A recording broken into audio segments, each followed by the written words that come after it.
આપણે મારા પતિદેવને ચા બનાવી અને પછી આપણું ફાઇનલી લુક રેડી કર્યું છે, કેમ કે આપણે જવાના ક્યાંય નથી, પણ ટ્રાય મારી કે આ કપડાં આપણે કેવા લાગે છે, ક્યારે પહેર્યા પણ નથી.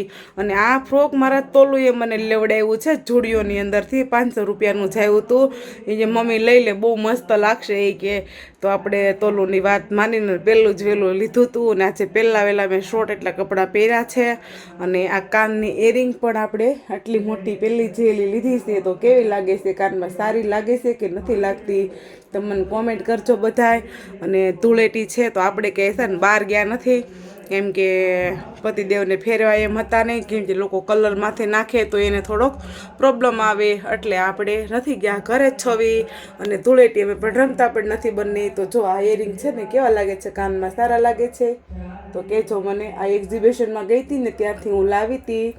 તો કેવા છે મારા હસબન્ડને બતાવ્યા ને, તો બહુ મોટા લાગે છે એમ, પણ મેં કીધું કે મેં મોટા જ લીધા છે એમ, કે અમુક શૂટ કરવું હોય આપણે કે એવું બધું હોય ને તો પહેરવા થાય. અત્યારે લગ્ન ક્યારેય નહોતા પહેરતા, પણ અત્યારે ધીમે ધીમે આપણે બધું પહેરવાનું શરૂ કર્યું છે અને આગળ પણ હજી કરતા રહીશું. તો આ બ્લોગ તમે જોજો અને પછી મને કહેજો કે કાનના ઇયરિંગ કેવા લાગે છે.